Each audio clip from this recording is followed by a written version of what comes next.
Hello and welcome along to another episode of this FM22 One Club story from Hemel Hempstead Town with me, Daniel. It's part 29 of the Tudor Times today and we are back after a pretty decent start in League 2, I'd say. We're not setting a world alight. It's a little similar to the first season in the National League. We've not got the firepower, we're not brilliant, but we are holding our own and we're competing, which is all we could have asked for. You can see as we come back today, just 2 goals for the top goal scorers at the clubs. Again, the defenders dominating the good stats and the positive sides of the game. And we face Barrow and Scunthorpe, 2 of the sides expected to be right in a relegation scrap this year. And as it happens, Scunthorpe have started really well. They're in 9th. Barrow have started well, they're in 10th, both a point above us.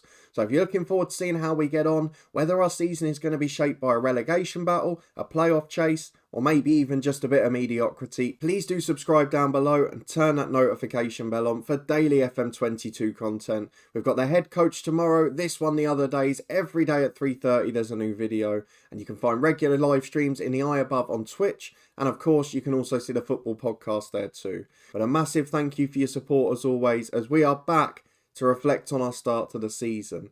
Now, firstly, we've got to get to the end of the transfer window, which happened since you were last with me. Let's have a look at what's been happening in terms of ins and outs at this football club. No more big offers for Oliver Turner. Bolton came in again, but for less than they did last time, and they weren't happy to take 140 grand, so he didn't go anywhere. In terms of history, though, we've got one more signing and one more player leaving the club. So with the additions that we made in the summer, with the fact that Turner didn't leave and Teddy Davey came in anyway, Harry Brook has gone on loan to Kings Lynn in the National League. He's going to get football. He's doing really well there so far as well. They stayed up late last season, and if he can take them a bit further up the league and keep improving like he is there, we might have a real player on our hands when he comes back, because he's still only 20 years of age. Then we did sign another goalkeeper just to make sure we've got a backup in the squad. Harry Isted, the former Luton man, the man who we tried to sign before David Gregory came in, and now he's very much a number 2 to him. But a good goalkeeper, an excellent player, and still only 27, so a good backup on cheap wages. I'm happy with that. Doing a thumbs up, you can't even see it because it's under the camera. Don't know why I bothered with that. But let's move on to the squad and the schedule. Let's have a look at what's been happening. Little bit of a mixed bag. You can see every game virtually has been won or lost by a goal. So there's not been any games where we've dominated. There's not been any games where we've really been battered. The only disappointing one was the Salford one last time out. But aside from that, it's been very tight at the back, winning by the odd goal or nicking draws. And that's all you can ask for. So you were with me for the first day of the season. We had that brilliant 1-0 win at Stockport. Unfortunately, we couldn't back it up. It was 3 games without a win after that. A 1-0 defeat in the League Cup, a 91st minute goal for Plymouth Argyle. We almost got them to penalties with a very rotated side. But it does show that our squad's pretty strong this year, so there's no complaints on that front. We nicked a draw against Chesterfield to continue our good League 2 start. Again, just running out of steam towards the end. I think that's the lack of professional status, still a few players that aren't on professional contracts yet. And the fact that we're playing miles away from home. We're at Kenilworth Road, still got over 2,000, which is a great effort. But not really a dominant performance. We were quite fortunate to get a point. We then lost 1-0 away at Tranmere, a side expected to be right up there, so I've got no problems with that. We put up a good fight. We got a crucial 1-0 win at home to Grimsby the following week. Victor Sedende, who else with the goal? And star of the show, Cole Kopekwa and David Gregory. I mean, they just stand out at every level we play. We then beat Stevenage with our backup side 1-0 in the EFL Trophy. Isted made his debut between the sticks. It was the first game we played after he joined. Ellis Harrison scored the winner. Jaden Wareham picked up a knock. But we did okay, and it was a good result. A 1-1 draw followed at home to Rochdale. Jordan Ibe cancelling out Ronan Darcy's opener, the former Bolton man scoring for the visitors. And then at Salford, that's the one that got me. 2 goals in 15 minutes. Kopekwa and Sedende had made us comfortable. And we just bottled it. 2 in 2 minutes. It was silly goals. It was poor defending. And you can even see there, even our star defenders, despite one of them scoring, didn't get a good rating. So a game where we did well in the midfield, we dominated the play, we were good going forward, but we let ourselves down at the back, and that's something we're going to have to reflect on.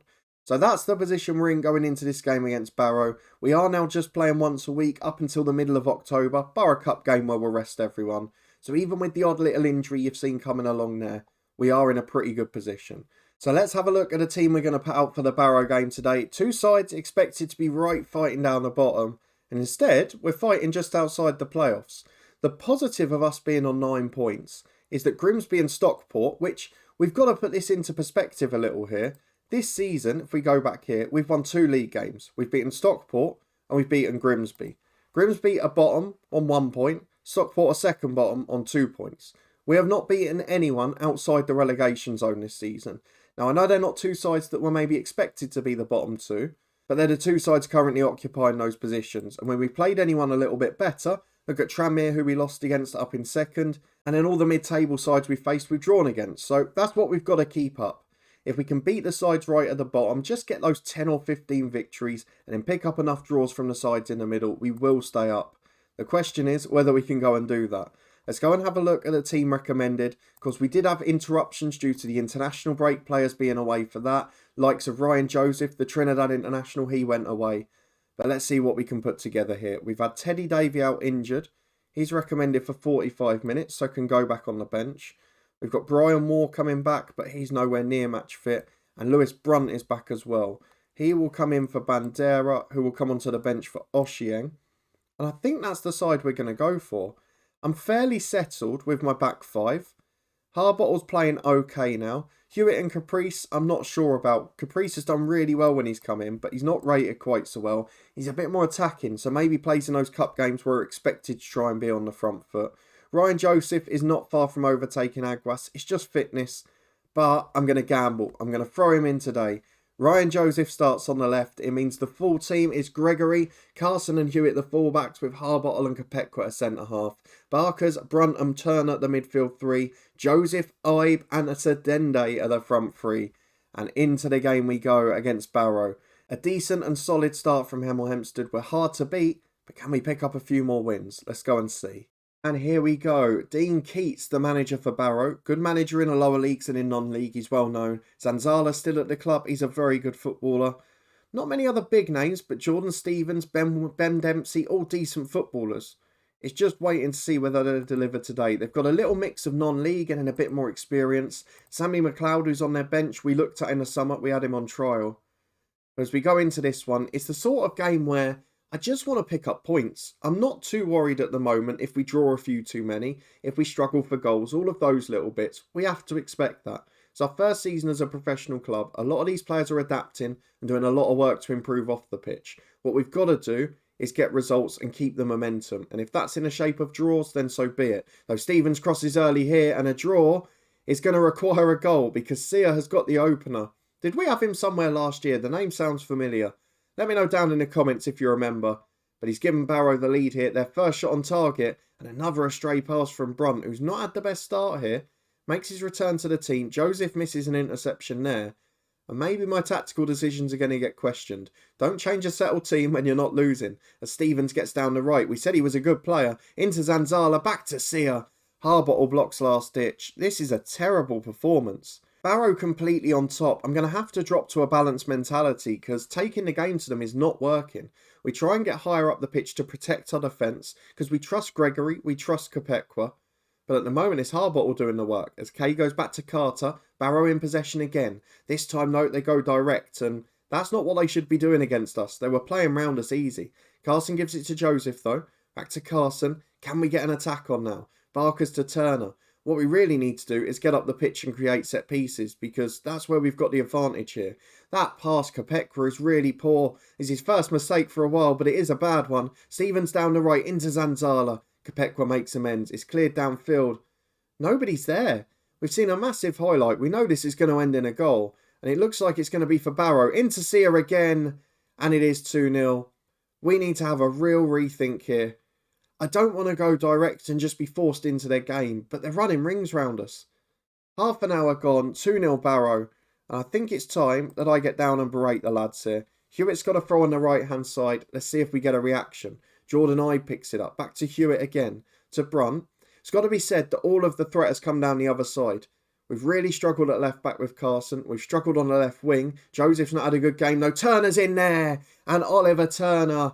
Oh, we're so glad he stayed. I know it doesn't help the club financially, but what a player on the pitch. Oliver Turner with a moment of magic. And now we've got a sniff. Stevens is running us ragged. We're going to scout him after because of all the players I've watched in this save, he's probably impressed me the most. Into the second half we go. It is 2-1. We've got a lifeline. But Barrow, by far the better side here. Well, a very quiet start to the second half. Still lots of chances for Barrow, according to the stats. Let's go and make some changes. Ibe is struggling physically, so we'll bring on Ellis Harrison for him. On the left wing, we're going to bring on Aguas. And in the middle, I'm going to take off Barkers, who risks losing discipline for... I'm going to bring on Teddy Davey, I think. Let's go a bit more attacking, because Davey is a real good footballer. And I believe that as a box-to-box player, he's got a little bit more attacking talent. Quarter of the game to go. We're still pushing, but I don't think we've got the quality. Though Harrison's got a corner, and we said set pieces could be key. In Barkers, though, we've taken off some of the height. The same with Joseph, and it doesn't benefit us there. As Aguas picks it up on halfway, he can play inside to Kopekwa, who's making his way back. Now let us create something. If we can nick a point where we don't deserve it, that'll make up for the Salford match. As Aguas gets to the byline, delivers in, Sedende's there. It's a great chance. He heads it well over the bar. He probably had to do better than that in truth. 15 to go. We're having a little spurt though. The subs have made a difference. As Zanzala picks it up in the middle for Barrow. They're just trying to kill the game here. Keep possession. Create a chance if they can. And they're out to the left wing with Kay. Hewitt's been dragged out of position and Brough runs off him. Got time on the ball. Finds Carter. Casey in the middle. Look how comfortable they are. These are the sort of sides who we just can't cope with. Stevens to the byline. I did go and have a quick look at him incidentally. Asea completes his hat-trick. And that is game over. I'm sure we had him at Dorking Wanderers perhaps, but what a player, what a performance. And Jordan Stevens on the right, we looked at him. 5-star ability by our scout report. And he's on £1 a week. More than double, or exactly double what our top earner is getting. I mean, you can't ask to compete. 2 minutes of stoppage time gone. It is a second defeat of the season. And it didn't look particularly good, that one. We were a little bit better second half. But we're going to have to be better against Scunthorpe. Maybe home form. Home, as we're going to Luton to play our home games, will be important this season. Let's find out as we play Scunthorpe United. Back for fitness test time ahead of a very big game in League 2. Even this early in the season, if we have back-to-back defeats here and just slide towards the relegation zone, we get to that stage where we worry if the momentum's gone and things are starting to go awry. Now, I know all of these have passed their fitness tests or are fit, but we are struggling a lot with those silly little 1 or 2 day injuries this year. And it's something I've said in the first few seasons we've almost completely avoided. But half of the ones we're getting are to players that have been here the whole time, so it might just be luck of the draw. I should also mention that we're still getting loads of players in on trial. So there's scouts going on there, there's trialists that just finished this week. If I go back to sort of Monday or Tuesday, you've got trials finished for these 2. And the day after, there were trials finishing for another 2. Most of them are upgrades for our squad, but either they can't get work permits or they want more wages than our top earner. And at the moment, with the risk of us still potentially going back down, I don't want to overdo it. Our priority has to be improve the training facilities so when these young players come in, we can make them better, sell them on for a profit, and to get a ground somewhere near Hemel Hempstead rather than travelling all the way to Luton. Apart from that, though, we're in good shape. We're going to play Scunthorpe United. If we lose it, we stay on 9 points and potentially could go within 2 or 3 points of the relegation zone, depending on other results. We win it, though. Could be right in the playoff mix. So it's still very tight this early in League 2. Let's see what team we're going to put out today. I've got some big decisions to make. Okay, nothing drastic, but I will level with you before today's game. My plan was that I was going to take out Matthew Carson for Andre Brooks. Brooks picked up an injury on Wednesday, and although he is fully conditioned, he did fail a fitness test, or didn't have one, sorry. Says he's some way short and should be monitored. So, probably not going to start now until the EFL Trophy game, then he might play the weekend after that. In terms of the rest of the team, Aguas back in on the left, tried and trusted. Joseph's training well, he's improving off the pitch, but maybe he's not quite ready yet. Don't forget, he's a man that's played no senior football till this season, apart from a couple of international games where he's scoring goals galore there. We've also brought in Bandera for Brunt in the middle, who's had a few really poor performances. And we want to reward players who are playing well and generally who are training well. So Joseph got the chance last week, he drops out today. The team sees a couple of changes. Let's move on to the next screen where it's far easier to work out. Bandera in for Brunt, Aguas in for Joseph, and a third change at left back we couldn't make even though we wanted to. Let's see if we can keep the home form up though. It's going to be crucial to our chances of survival. So in fairness, in the league this season, it's a win and 2 draws at home, isn't it? It's not the worst form and we're unbeaten. If we can say that at the end of today, I'll be quite happy. We want to get to double figures. We're coming up against a decent side, a few good lower league football players. But Scunthorpe, always a side that have been struggling in recent years. I mean, they're bottom in real life, aren't they? So let's see how we get on today. 4-4-1-1, a bit more defensive than Barrow. Hopefully we can take advantage of that and get on the front foot. Though it was a quiet first 13 or 14 minutes, and now we're back with Scunthorpe keeping lovely possession. Dooley's run off us. The referee was standing in a one-on-one position there. What on earth was that? I thought it was a centre forward, but the referee was standing behind our defenders. Must have caused confusion with the offside trap. Having said that, it was an awful defensive line, and we fall 1-0 down. Maybe our luck's just starting to run out. Although I did think this when we played our game on camera last time against Stockport, and in the 3 after we didn't win, I thought this is going to start to get really hard quick, but it does seem to be happening now, as David Gregory plays out to Kopekwa. He's got 2 in midfield if he can find them, goes up to Oliver Turner and Aguas, and even though we're trying to play higher, we're getting caught out like that. We're just giving the ball away. That extra second on the ball that we had in the National League, we're not getting that here. We're finding it really difficult to cope with. There's teams that are fitter. They're all full-time. They can all press us all day. And they know we're going to make a mistake on the ball because we're not used to facing that. As O'Neill gets the ball to Boutroyd on the left. Interception from Hewitt to Bandera. He gets it forward to Sedende, header to Jordan Ibe, back to Sedende, to Ibe again. He's going down the right. He's played well so far this season. Gets to the byline. Can he deliver the cross? You bet he can for Aguas. And Aguas heads in from nowhere. Jordan Ibe, that is absolutely brilliant. Don't forget the Sedende hold-up play as well. But Jordan Ibe ran down the right. He made the goal. And it was a perfect cross into the box. Stockport winning again. The relegation zone is pushing up. But we've got a point on the board, and at the moment, that could be crucial as Hewitt gets it on the right with a throw to Bandera. Can we turn it around before the break? It'd be perfect timing. Bandera through to Hewitt again. He beats his man. Sedende's down in the box. I initially thought he was offside, but it's going to be a foul, penalty, and yellow card, I would assume. Can't be red for the double jeopardy. Oh, he has been sent off. I know he's denied a goal-scoring opportunity, but I think that was a genuine attempt to win the ball, wasn't it? I feel he's been harshly done by there. Sedende steps up, sends the keeper the wrong way, and now against the odds, and certainly against the runner play, we're a goal up and a man up. Don't think we deserve that, to be honest. But we won't complain too much as the half-time whistle goes. Very nicely presented Kenilworth Road there. Not quite sure that's what it looks like. I mean, I take it, but we certainly haven't got stands down both sides you can sit in. One of them is a row of boxes, not quite in FM, but 2-1 up. 2 shots on target, 2 goals. It is the perfect way to win a game at the moment. Playing woefully and still getting the result. Now let's see with the extra man if we can really push forward. Well, the good news hasn't lasted long because we have got a problem with Oliver Turner who's picked up a knock. Now, I'm not going to take a risk with him because Teddy Davies a very good replacement coming back to fitness himself. And we're 2-1 up. We can't afford to lose legs in the middle. That's our man advantage. They've gone very narrow, which suits the way we want to play wide, but it means we need to be fit in the middle, as Carson gets it at left back. Inside to Kopekwa. Can we play some nice stuff here? Barkers to Davey. Through ball to Sedende. That's a lovely ball. Sedende's forced wide though. To the left side of the box. Back to Davey again. Busting a gut to get up there. Carson finds Barkers. He's got Bandera with him. Oh, it's a good strike. Carney, I'm not quite sure what the second bit was. Did well to tip it onto the post. Second time, got back to pick it up and just scooped it out for a corner. Little bit of a glitch there, but the first save was very good. The corner beats everyone. Harbottle's got it on the left-hand side. Finds Aguas on the edge. Back to Harbottle again.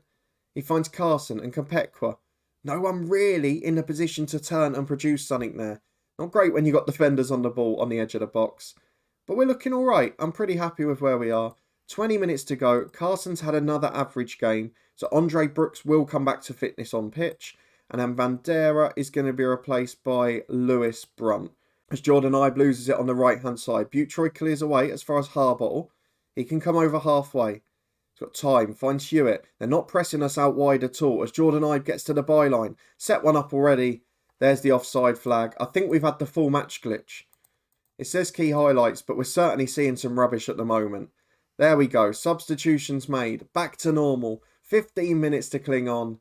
Please let us do it. Let Scunthorpe not have one more chance. And then we can sit comfortably on 12 points and say that's a very good start to the season. How many minutes added on? 3. I wanted to go time wasting, but we're straight in with the highlight. Aguas gets it back to Davey. He chips it up towards Victor Sedende, who loses out in the air. Not like this. Not when I was going to do it. Mar out to Buttroyd. They've not had a shot second half. Buttroyd in, Jessop's there. Oh, you absolute clown. There was going to be a different word there. They've had no shots in the second half. We give them one chance, give away a point, and that is already the third time in 8 games we've given away a silly late goal. I hope it's not going to be costly. I hope it's the difference between bottom half and top half rather than relegation and outside it. 2-2, a poor scoreline. Only 5 points clear of relegation rather than 7, but more importantly, 15th rather than 9th. Makes a difference to confidence, doesn't it? Let's go and skip ahead, see when we'll next be back, but despite getting a point which I would have taken at the start, I've ended with a bit of deflation there. Didn't get enough time to get the time wasted on. Well, let's have a look at the schedule, because although we're picking up odd points, it's 4 games without a win now. The 2 before this episode and the 2 within it. And it's only 1 win since the opening day, which in 7 league games is a cause for concern. What we've got to do is take advantage of a lot of teams in mid-table. We've got a horrible end to October. We face the likes of Bristol Rovers, Notts County, Mansfield, all of them in the top 7. And then into November, it becomes a really tough test. I think I'm going to come back for the Stevenage game because it's our most local one in the division. A little bit of a derby. And I'll show Bournemouth as well, because I know that it's an EFL trophy tie. It doesn't mean a lot. But it's a really important game in terms of the calibre of opposition we're playing. So if you're looking forward to that, you have enjoyed our slight struggles at the start of the season, please do put a thumbs up on the video. Let me know in the comments where you think we're going to finish, whether you think we can succeed this year. Is this a blip in the road? Is the momentum gone? And have we actually got a good enough squad to stay up? I'm hoping as we get to half a year of professional training, lots of these lads will develop and they'll become good League 2 players. If you want to stay up to date and find out how the rest of the season does go though, please do subscribe down below and turn that notification bell on. You'll get daily episodes from 2 long-term stories. The head coach back tomorrow. A big start to the season in that one too. We had a transfer special yesterday, which you can see in the eye above. And in this one, we'll be back in a couple of days' time. Cricket 22 should be out tomorrow, so fingers crossed we'll see a video from that this week. Please do check it out if you can, and there's a link to the Twitch channel and the football podcast up in the eye above. But thank you for watching as always, thank you for your incredible support, and I'll see you next time for more action with Hemel Hempstead as we try and survive in the EFL. I'll see you there.